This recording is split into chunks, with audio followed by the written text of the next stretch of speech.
Y quiero que antes de comenzar con mi exposición, en la misma sintonía de oración, vamos a darle gracias a Dios. Pueden cerrar sus ojitos desde ahí donde están. No es necesario que se pongan de pie, simplemente la reverencia, porque aquí está la presencia de Dios. Él lo promete, no lo digo yo, sé que está aquí. Señor, Padre de la gloria, en el nombre poderoso de tu Hijo amado Jesús, hoy venimos con un corazón, Señor, dispuesto a escuchar de tu palabra que es verdad, Señor, así como tu Hijo es verdad. Señor, paséate por los corazones de cada uno de nosotros, comenzando por este que está aquí parado hablando, Señor. Te entrego mi boca, te entrego mi mente, te entrego mis sentimientos, mis pensamientos, y me arrodillo delante de ti, Señor, para que seas tú fluyendo a través de este cuerpo imperfecto, Padre, para que la gloria y la excelencia siempre sea tuya, y permite que la palabra que hoy podamos hablar pueda hacer en nuestros corazones un estremecimiento, Señor, en todo nuestro ser, para que la podamos poner por obra y así agradar y dibujarte una sonrisa a ti que estás allí desde los cielos gobernando todas las cosas, Señor, porque lo sostienes todo en todo, en el nombre poderoso de Jesús. Amén. Amén. ¿Cómo se siente? Tuvimos un tiempo de alabanza y de oración, ¿verdad? Quisiera que le bajaran un poquitico al fondo musical para no tener que alzar mucho la voz. Pero la última alabanza habla específicamente de lo que hoy vamos a hablar. Hoy vamos a hablar de un tema que me conmovió mucho, porque ustedes saben que Dios no pone a hablar a alguien algo sin que primero pase por ti como un filtro. Porque así es Dios. Dios trabaja de adentro hacia afuera. No le gusta trabajar de afuera hacia adentro. Los que trabajan de afuera para adentro son los religiosos. Pero Dios quiere que nosotros actuemos como Él dice, en espíritu y en verdad. Primero a través del espíritu para gobernar todo lo demás, lo que se ve hacia afuera. Denme un segundito aquí. Perfecto. Entonces, hoy nuestro título o nuestra predicación va titulada de la humillación a la bendición. Y está basado porque venimos hablando de Nehemías. Y la semana pasada hablamos de Nehemías 8. Y era, ¿cómo se tituló la semana pasada? Como un solo hombre. Porque eso fue lo que hizo el pueblo de Dios en el capítulo 8 de Nehemías. Se reunió con un solo hombre a exponer la palabra de Dios. Y el pueblo recibió esa palabra con amor, con cariño, que hasta los quebrantó. Y no es distinto lo que vamos a hablar el día de hoy, que es Nehemías 9. Yo quiero que busquen en sus Biblias Nehemías 9, por favor. Vamos a buscar Nehemías 9.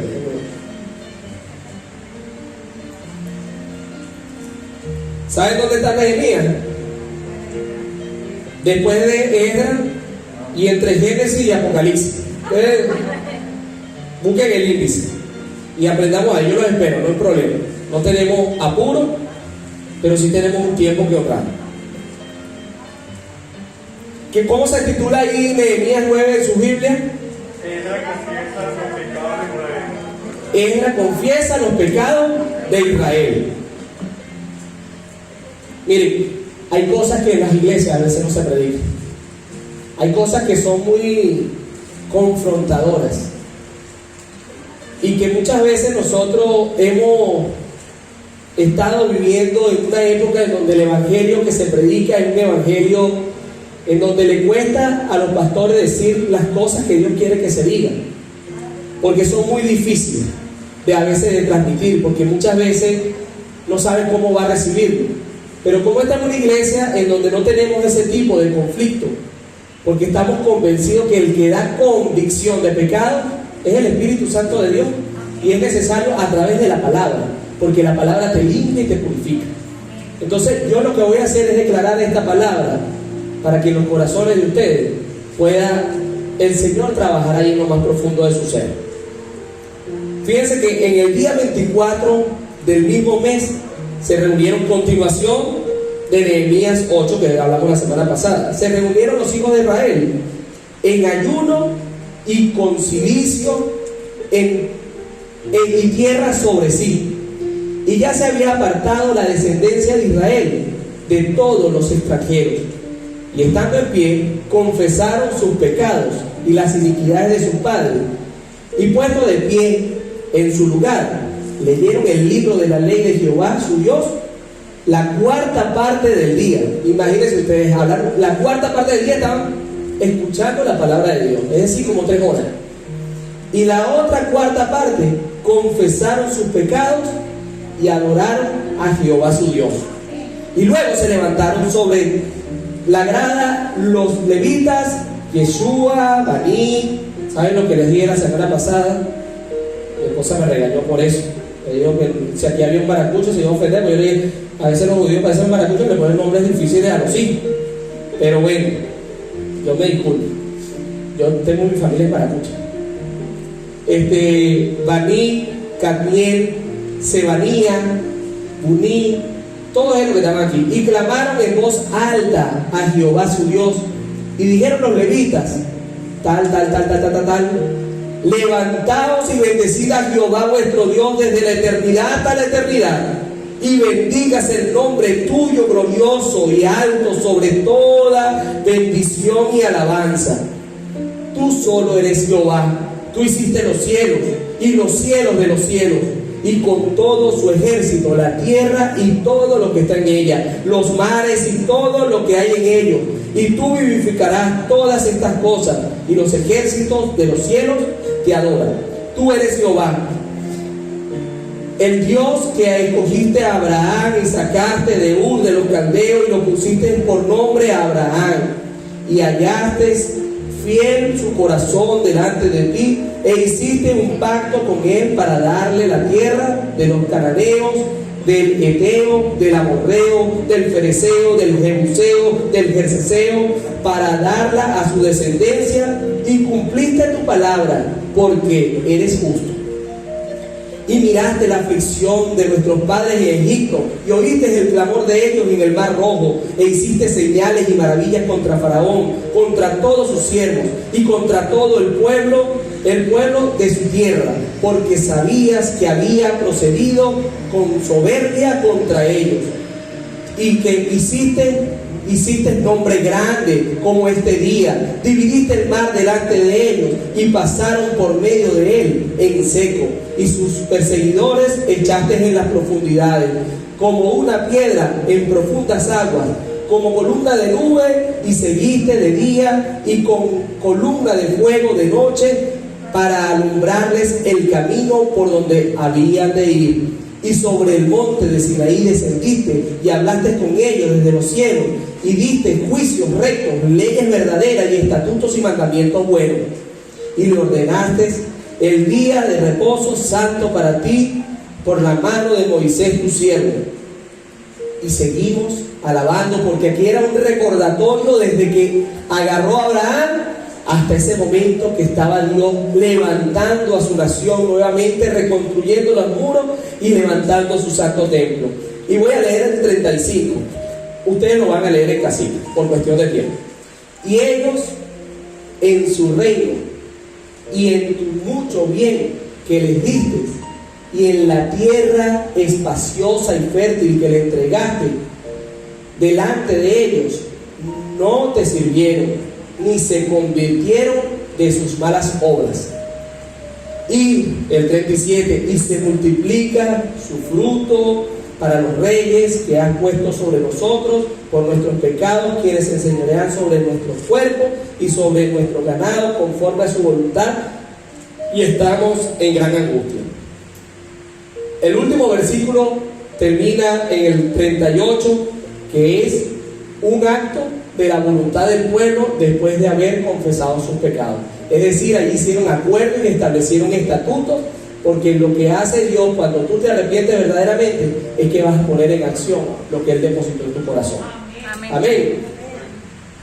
Hermoso esta palabra, porque habla de, yo lo dividí en 3 fases.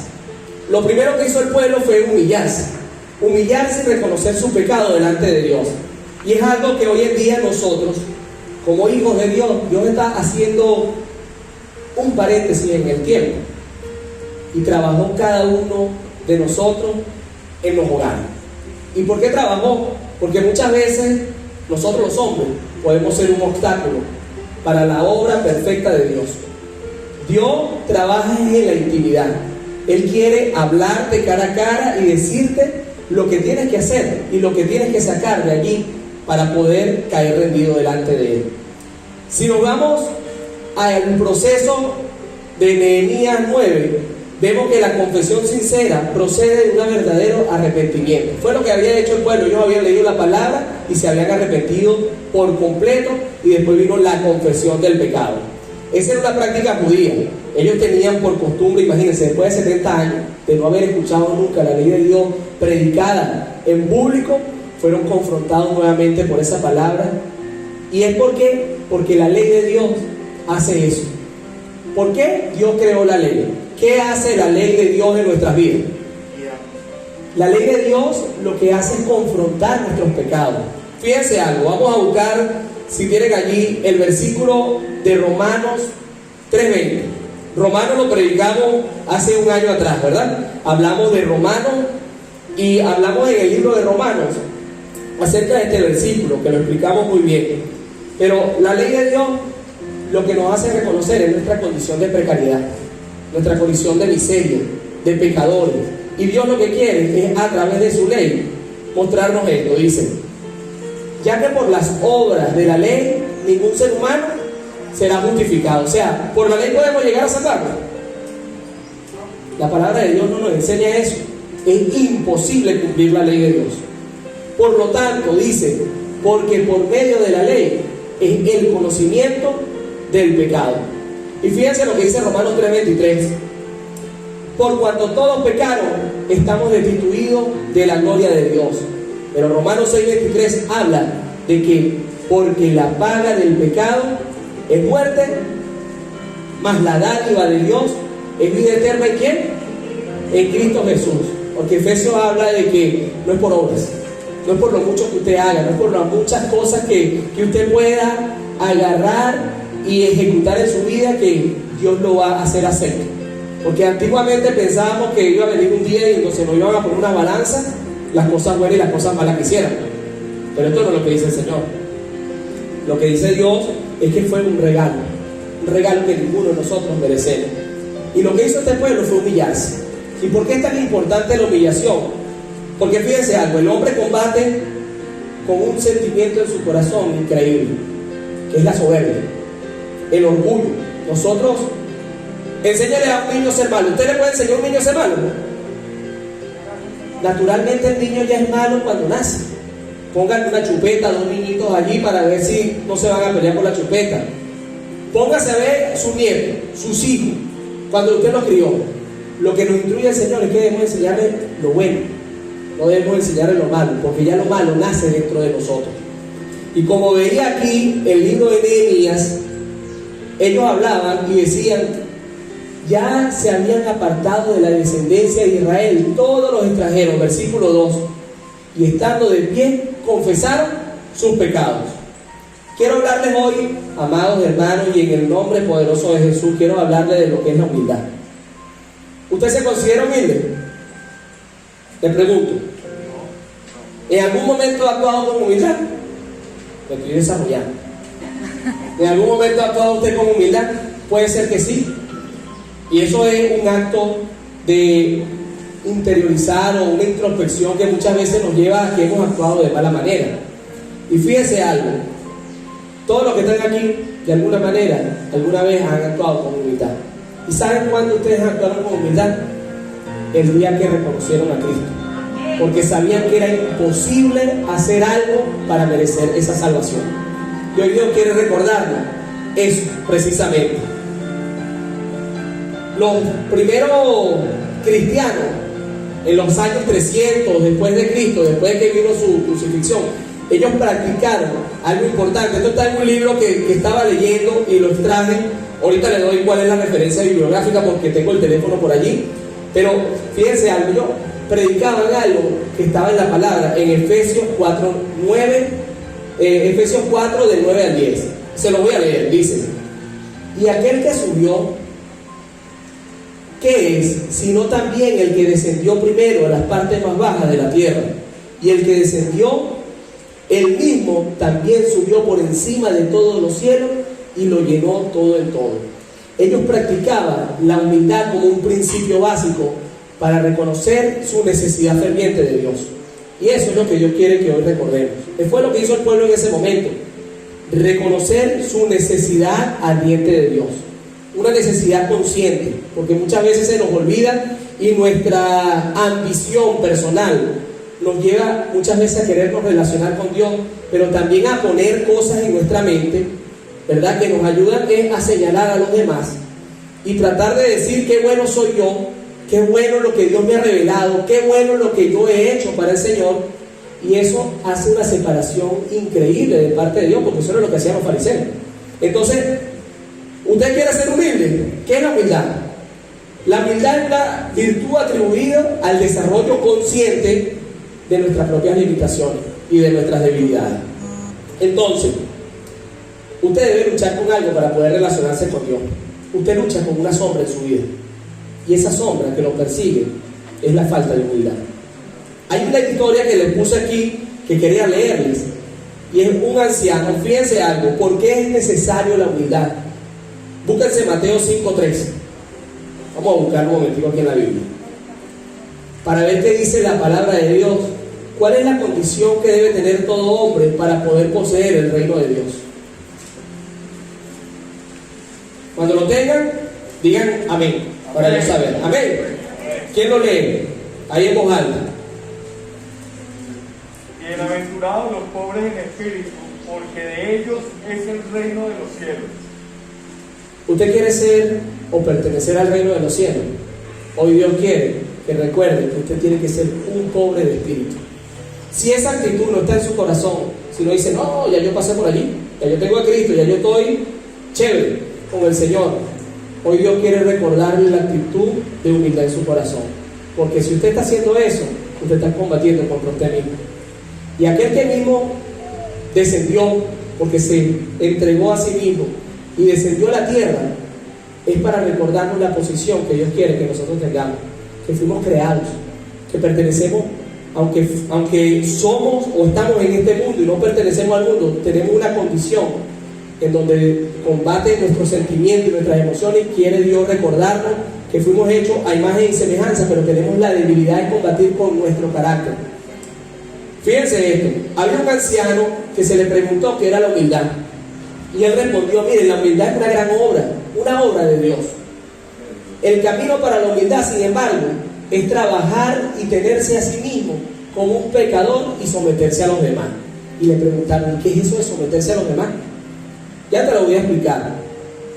A lo que el anciano le respondió, someterse a los demás significa no fijarse en las faltas del otro, sino fijarse en tus propias faltas.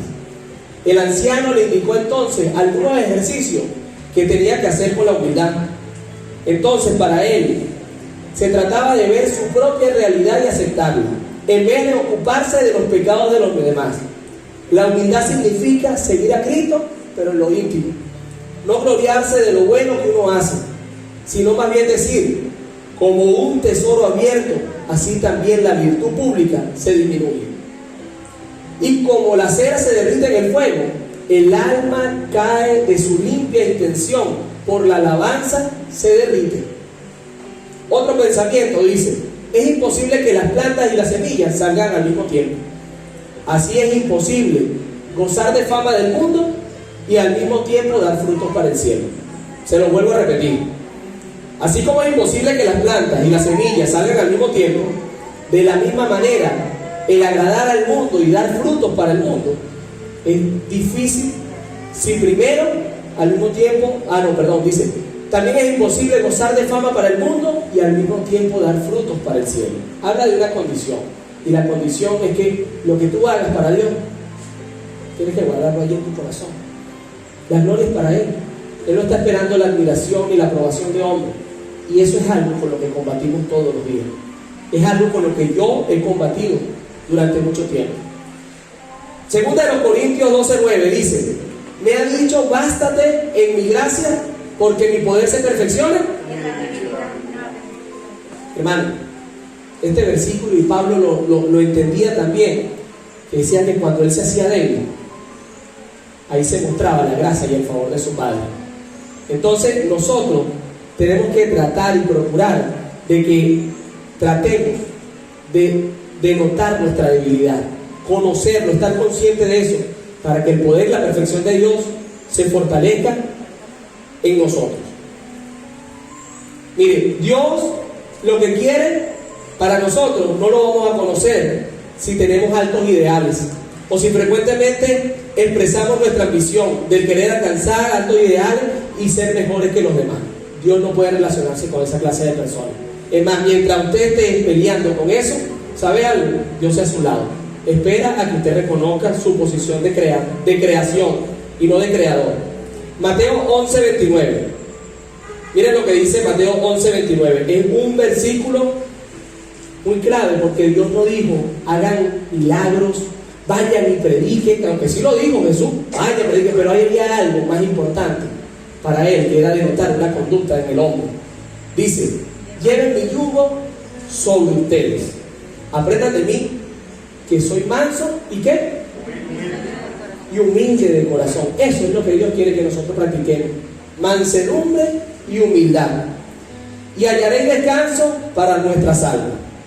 Ahora le quiero hablar de algo que de repente va a sonar un poco fuerte, pero fue algo que confrontó mi vida. Es una introspección para este momento, que fue lo que hizo el pueblo en esa etapa de su vida, cuando estaban reconociendo y confesando sus pecados. Búsquense Primera de Juan 5:16. Cuando lo tengan, digan un fuerte amén. Y quiero que lo lean, quiero que alguien me lo lea en voz alta, porque este es algo que confronta. Amén. ¿Quién lo tiene? Lean, por favor, hermano. Sí. Si alguno viere a su hermano cometer pecado que no sea de muerte, pedirá y Dios le dará vida. Esto es para los que cometen pecado que no sea de muerte. Hay pecado de muerte por el cual yo no digo que se pida. Hay un pecado que es de muerte. Y aquí hay una discusión doctrinal, a veces, o teológica, donde dicen: miren, puede haber un pecado de muerte, un pecado que te conduzca a la muerte. Yo particularmente, estudiando acerca de esto, tengo una convicción propia. No les pido que sea la convicción de ustedes, porque para eso ustedes tienen al Espíritu Santo de Dios que mora en ustedes, y tienen la palabra, la revelación, la profecía perfecta, que es la palabra de Dios que ya está revelada en su totalidad. Pero yo creo que sí hay pecados que pueden llevar a la muerte. ¿Y es por qué? Porque la condición del hombre es que muchas veces, cuando tú has sido, esto está hablando de los hijos de Dios. Aquí Juan no está hablando de una persona inconversa, está hablando específicamente de personas que ya han recibido a Dios en su corazón. Y ese pecado es para aquellas personas que ya Dios, en su gracia y su misericordia, ha mostrado de que tiene que establecer un cambio, pero en su soberbia y en su falta de humildad no quiere arrepentirse. Para que la obra de Cristo no se vea afectada por un hermano rebelde, que constantemente Dios está teniendo misericordia, gracia, le ha mostrado, ha levantado personas, han orado por él. Juan dice: no oren por personas, porque son en vano esas oraciones que ustedes hagan por una persona que está en su corazón cerrado a establecer un cambio. Pero ¿cuántas veces tenemos que orar por esa persona? Bueno, la que Dios ponga en su corazón. Pero él habla de aquí específicamente de eso. Y hay dos versículos con los que quiero contrastar este pasaje. Hechos 5, del 1 al 10. Ustedes lo conocen, Ananías y Zafira, ¿se acuerdan? ¿Qué hizo Ananías y Zafira? Ellos fueron una pareja que en ese tiempo los apóstoles estaban recibiendo de todas las cosas, de las heredades de cada quien estaba vendiendo, y Ananías y Zafira decidieron sustraer parte de esa ganancia y guardársela, y le mintieron al Espíritu Santo de Dios, y enseguida que mintieron, cayeron ¿cómo? Cayeron muertos. Lean la historia, está en Hechos 5, del 1 al 10. Y cayeron muertos simplemente porque ellos ya en su corazón habían, bueno, ya el pecado nunca se consuma si primero usted no lo consume en su corazón. Usted primero pensó, analizó y dijo lo voy a hacer, porque justificó la idea de pecar en su mente y lo que hizo fue llevarlo a cabo. Entonces esto fue lo que pasó. Pero busquen también 1 Corintios 11:30 para que vean otra de las cosas aquí con la que contrasté este pecado de muerte. ¿Y por qué es tan importante limpiarnos delante de Dios? Esto habla 1 Corintios, aquí está, 1 Corintios 11:30. Lo leemos siempre cuando vamos a hacer la cena del Señor, a tomar la cena. Dice: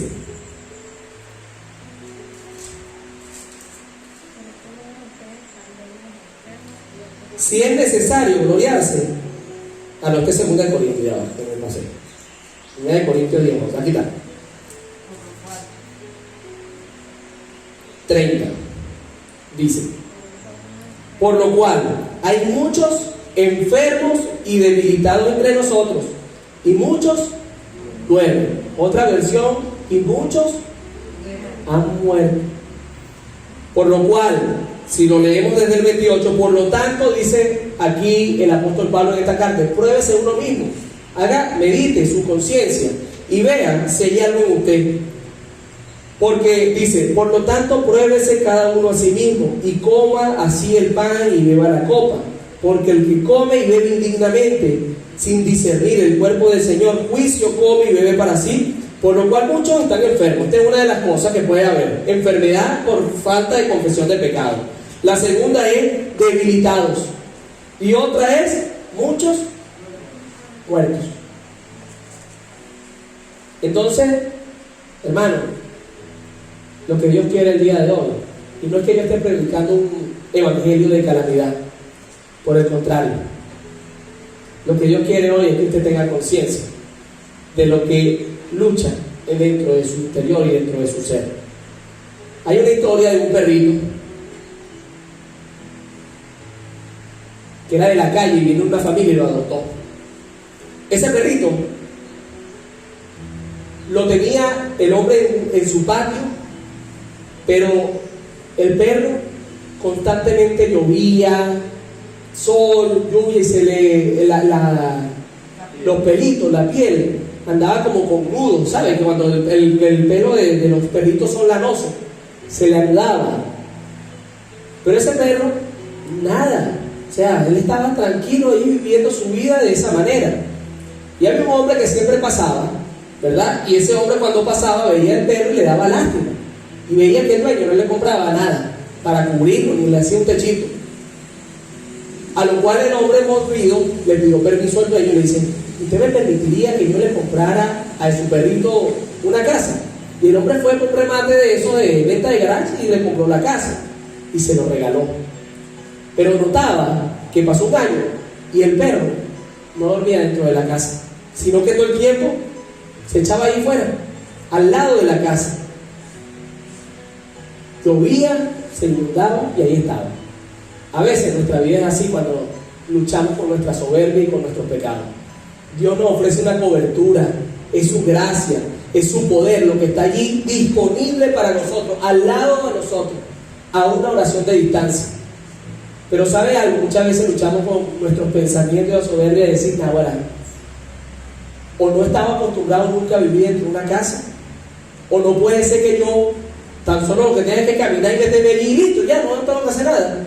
Bueno, así es Dios, es gratuito, usted no tiene que hacer nada, usted lo que tiene que reconocer, porque el primer acto para reconocer dice: benditos los mansos y humildes de corazón, porque ellos es el reino del cielo, el reino de Dios. Hay un valor que tiene la humildad y varias características que les quiero mencionar. Quien es humilde no se vanagloria de sus acciones, por el contrario, rechaza la autenticidad, la arrogancia y el orgullo. Hay características de la humildad: comprenda siempre la igualdad de los demás y la dignidad de las personas. Segundo, valora el trabajo y el esfuerzo. Tercero, reconozca sus virtudes, o sea, las virtudes de los demás. Otra cosa, reconozca sus propias limitaciones. Quinto, exprésese con afabilidad. Número 6, actúe con modestia, con sencillez y mesura. Número 7, perciba las relaciones desde el ámbito horizontal. No se crea que porque usted tiene dinero o tiene estudio, lo que sea, está por encima de alguien. Véalo del plano horizontal. Octavo, escucha a los demás y tome en cuenta sus opiniones. Y número 9, respete genuinamente a los demás. Fíjense lo que nos dice Primera de Pedro 5:5. Búsquenlo, por favor. Primera de Pedro 5:5 habla de hay dos cualidades que a Dios, una opuesta y una que le agrada. Dice cómo: revestidos de humildad. ¿Hacia quién? Hacia los demás. Porque Dios se resiste a los soberbios, pero le da gracia a los humildes. Usted se quiere denotar a Cristo, vístase con los demás de humildad, porque sabe algo, Dios se va a resistir a su soberbia, pero le va a dar gracia a aquel que se humille. ¿Qué es la soberbia? En latín, la palabra soberbia significa superfia. ¿A qué se le recuerda eso? Superficie, ¿verdad? Superficialidad. Y es porque la soberbia es un sentimiento de donde nos valoramos a nosotros mismos y desechamos a los demás. Es más, hay dos cosas que aparecen en la Biblia: soberbia y orgullo. Pero ¿saben algo? El orgullo precede a la soberbia, es decir, es derivado de la soberbia. El orgullo es un sentimiento que se deriva de la soberbia, porque cuando usted es soberbio, usted lo expresa, pero cuando usted es orgulloso, muchas veces lo guarda ahí en lo oculto. ¿Por qué? Porque miren lo que hace la soberbia. La soberbia manifiesta el deseo preferido de otros basándose en la satisfacción o en la vanidad del yo o el ego. Se puede decir que el orgullo puede derivar de la soberbia. La soberbia es una actitud orgullosa consciente. Fíjense los sinónimos, dice: popularmente se le llama soberbia a la rabia o al enfado que uno muestra a una persona de manera exagerada. Sinónimos de soberbia: altivez, arrogancia, vanidad. Una persona autoritaria y mandona tiene por evidencia que es soberbia. ¿A usted le gusta controlar, mandar y todo eso? Haga un paréntesis en su vida y comience a analizar, porque sabe algo, está luchando con la soberbia de su corazón. Y Dios no va a orar, porque Él dice que Él se resiste ¿a quién? Al soberbio. ¿Usted quiere ver la bendición de Dios en su vida? No la va a poder ver si todavía la soberbia es lo que gobierna en ese momento su vida. Para cerrar, la humildad. La humildad llama a la conciencia de entender a los seres humanos que todos somos iguales ante los ojos de Dios. Un ejemplo de ello fue Jesús. Búsquese Filipenses 2, del 5 al 8. Y es un ejemplo que confronta la vida de cada uno de nosotros. Dice: haya pues en vosotros este sentir que hubo también en Cristo Jesús, que siendo el Rey de todo el universo, el que nos creó a nosotros, no estimó el ser igual a Dios como cosa a que aferrarse, a que sujetarse, sino que se despojó de todo, asimismo tomando forma de siervo, y se hizo semejante a nosotros, a los hombres. Más aún, hallándose en la condición de hombre, no tan solo se quedó allí, sino que se humilló a sí mismo, haciéndose obediente hasta la muerte de cruz. Fíjense algo, quiero leerles Hebreos 12. Búsquense Hebreos 12. Y de repente hoy llegaremos hasta aquí, no lo sé, ¿qué tiempo tengo? ¿Qué hora es? 11:21. 11:20. Quedan unos minutitos. Quedan por lo menos 2 horas y media. Búsquense Hebreos 12. Lo voy a buscar en esta traducción. Esta es la nueva traducción viviente. Miren lo que dice Hebreos 12. Quiero que estén conscientes y escuchen esto. Por lo tanto, ya que estamos rodeados de esta gran nube de testigos de la vida de fe, quitémonos todo peso que nos impide correr, especialmente el pecado que tan fácilmente nos hace tropezar, y corramos con perseverancia la carrera que Dios ha puesto delante. Esto lo hacemos al fijar la mirada en Jesús, el campeón que inicia y perfecciona nuestra fe. Debido al gozo que le esperanzaba, Jesús soportó la cruz sin importarle la vergüenza que ésta representaba. Ahora está sentado en el lugar de honor junto al trono de Dios. Piensen en toda la hostilidad que soportó por parte de los pecadores. Después de todo, ustedes aún no han dado su vida por luchar contra el pecado. ¿Acaso olvidaron las palabras de aliento con las que Dios le habló a ustedes como hijos? Y les dijo: hijos míos, no tomen a la ligera la disciplina del Señor, y no te des por vencido cuando Él te corrija, pues el Señor disciplina a los que aman y castiga a todo el que recibe por hijo. Al soportar esta disciplina divina, recuerden de que Dios nos trata como a sus propios hijos. ¿Acaso alguien oyó hablar de su hijo que nunca fue disciplinado por sus padres? Y si Dios nos disciplina a ustedes con lo que hacen con todos como sus hijos, quiere decir que ustedes no son verdaderamente sus hijos, sino ilegítimos. Vuelvo a leer esta parte. ¿Acaso quién oyó hablar de un hijo que nunca fue disciplinado por su padre? Si Dios no los disciplina a ustedes con lo que hacen con todos sus hijos, quiere decir que ustedes no son verdaderamente sus hijos, sino ilegítimos. Ya que respetábamos a nuestros padres terrenales cuando nos disciplinaban, entonces, ¿acaso no deberíamos soportar aún más la disciplina de nuestro Padre Celestial y vivir así para siempre? Pues nuestros padres terrenales nos disciplinaron durante algunos años e hicieron lo que mejor pudieron. Pero la disciplina de Dios siempre es buena para nosotros, a fin de que participemos de su santidad. Ninguna disciplina resulta agradable a la hora de recibirla. Por el contrario, es dolorosa, pero después produce la apacible cosecha de una vida recta para los que han sido entrenados por ella. Hermano, no debemos pecar deliberadamente. Dios quiere que tengamos una actitud de humildad y reconozcamos de dónde nos ha sacado.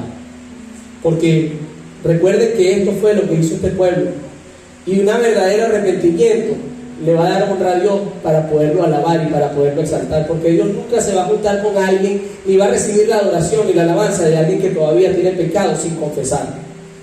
Fíjense que la adoración que aparece aquí desde el versículo 9 de Nehemías, del 7 al 38, que habla todas las virtudes que hicieron, expresa en resumen la obra de lo que Dios había hecho en el pasado. Usted tiene obras que Dios ha hecho en su pasado y que Dios quiera recordarle, para que usted sepa de dónde lo sacó Dios y lo maravilloso, lo benevolente, lo misericordioso que ha sido con usted hasta el día de hoy.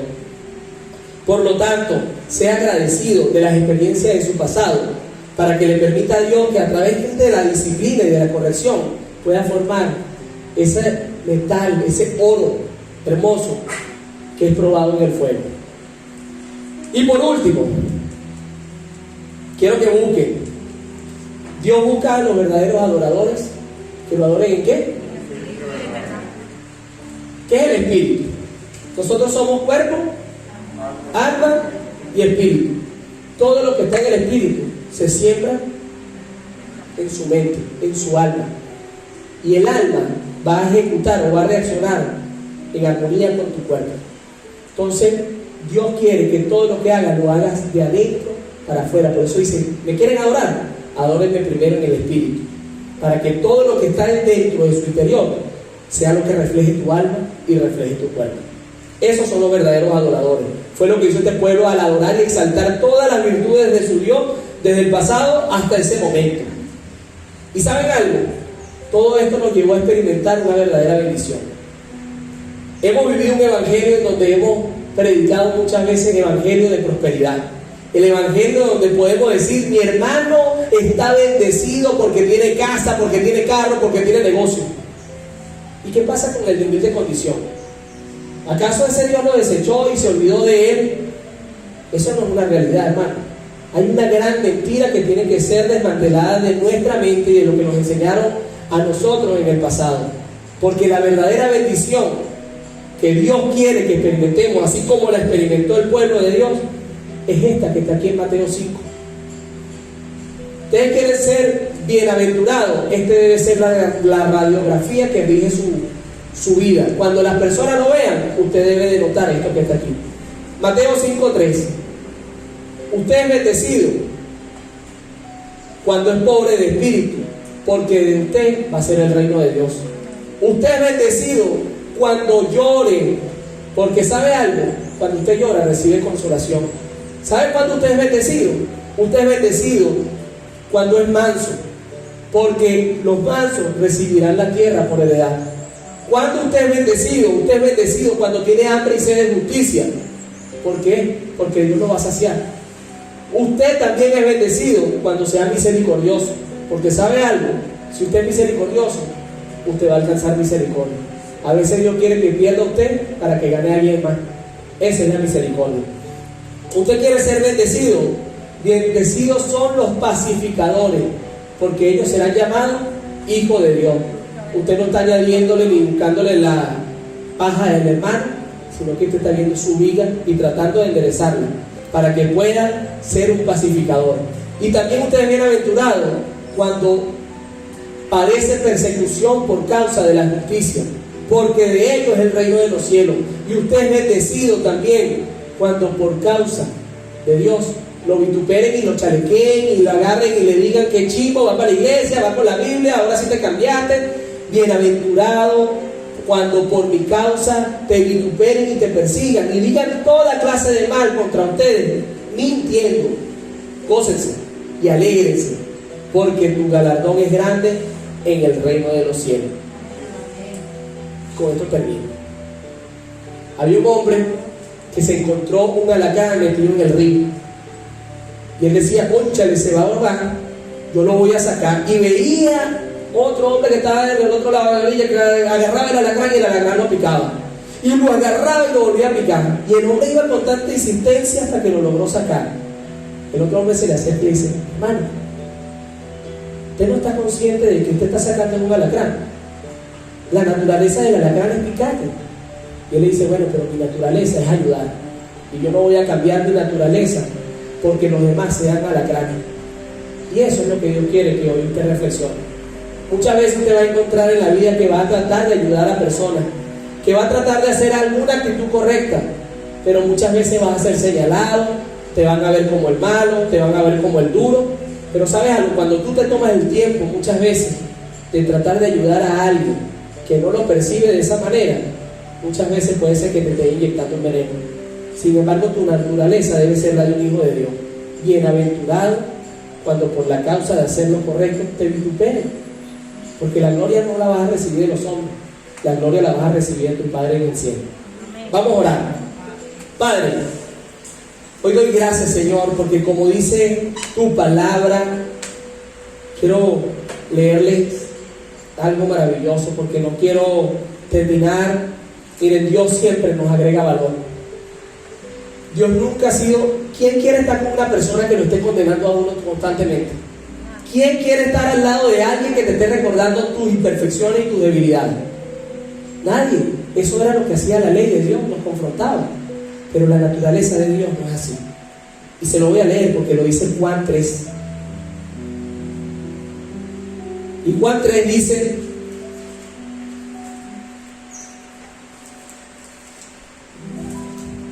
estaba con Nicodemo.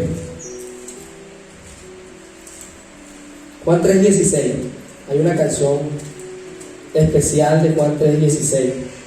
Dice: porque de tal manera amó Dios al mundo, que ha dado a su Hijo unigénito, para que todo aquel que en Él crea no se pierda, mas tenga vida eterna. Porque no envió Dios a su Hijo al mundo para condenar al mundo, sino para que el mundo sea salvo a través de Él. Padre, yo doy gracias, Señor, por este tiempo y por esta palabra maravillosa que está en Nehemías 9, Señor. Ayúdanos a ser como este pueblo. Tú no nos enviaste a tu Hijo, Señor, para condenarnos. Nosotros reconocemos nuestra consciente necesidad de ti. Yo oro, Padre, porque si hoy hay alguien aquí que está luchando con la soberbia, que está luchando con falta de humildad, como lo estoy yo luchando cada día. Señor, yo te pido que tengas misericordia de mí, que me ayudes a cambiar. Señor, es un acto de mi voluntad consciente, en donde quiero recibirte a ti y que me ayudes en tus fuerzas a ser cada día mejor para agradarte a ti. Quiero que la radiografía de Mateo 5 sea la evidencia de cada uno de mis hermanos y la mía. Señor, oro, porque si tú estás tocando el corazón de alguien hoy aquí, puede abrir su corazón y con unas sencillas palabras decir: Señor, te necesito. Me arrepiento de todos mis pecados. Pido que entre Jesús a mi corazón, que seas mi Salvador. Levanto mis brazos porque necesito de un Salvador que me creó y que me rescate de mi carnalidad, de mis sentimientos, de mis emociones, de esa lucha que hay entre la carne y el espíritu, Señor. Y que me redimas y que me anotes ahí mi nombre en el libro de la vida, en el nombre poderoso de Jesús, Señor. Amén. Amén. Quiero orar y tener un tiempo de gratitud. ¿Qué se celebró en Estados Unidos hace como 3 días atrás? La acción de gracia. Yo quiero que se ponga de pie, porque aunque nosotros no somos americanos, hay que copiar a veces las cosas buenas. Hay que copiar las cosas buenas y es un buen tiempo para agradecer. Para agradecer, ¿por qué? Para agradecer que usted está aquí.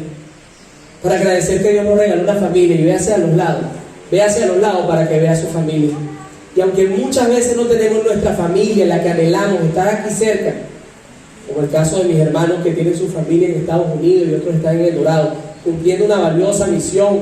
Hay otros que ya no tienen a sus padres entre nosotros, pero están en la presencia de nuestro Padre Eterno, ¿verdad, Pedrito? Y hay otros que estamos con mucha gratitud. ¿Por qué? Porque hoy pudimos venir aquí a escuchar una palabra maravillosa que sé que Dios a través de la semana nos va a ayudar a calmar muchas cosas que Dios le habló a su corazón. Dios habló conmigo a través de esta palabra, pero sé que también va a hablar con usted. Oro, Padre, y levantamos nuestras manos, porque tú eres el Dios, Señor, al cual podemos darle gracias por todo, Señor, por lo bueno y por lo que también permites disciplinarnos, porque así reconocemos de que somos tus hijos, porque tú al que amas, Señor, disciplinas así como nosotros corregimos a nuestros hijos.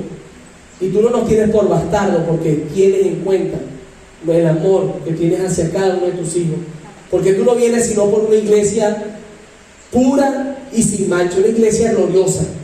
Y sé que si alguien aquí no se ha querido arrepentir y lucha, Señor, Padre, yo sí oro, Padre, para que tú puedas hoy a través de esta palabra convencer que en su vida hay que establecer cambio, que lo que está haciendo indebidamente y fuera de tu orden, tú lo estás viendo, Señor, estás consciente y le has revelado que tiene que dejar eso, y que seas tú el que establezca el cambio en su corazón.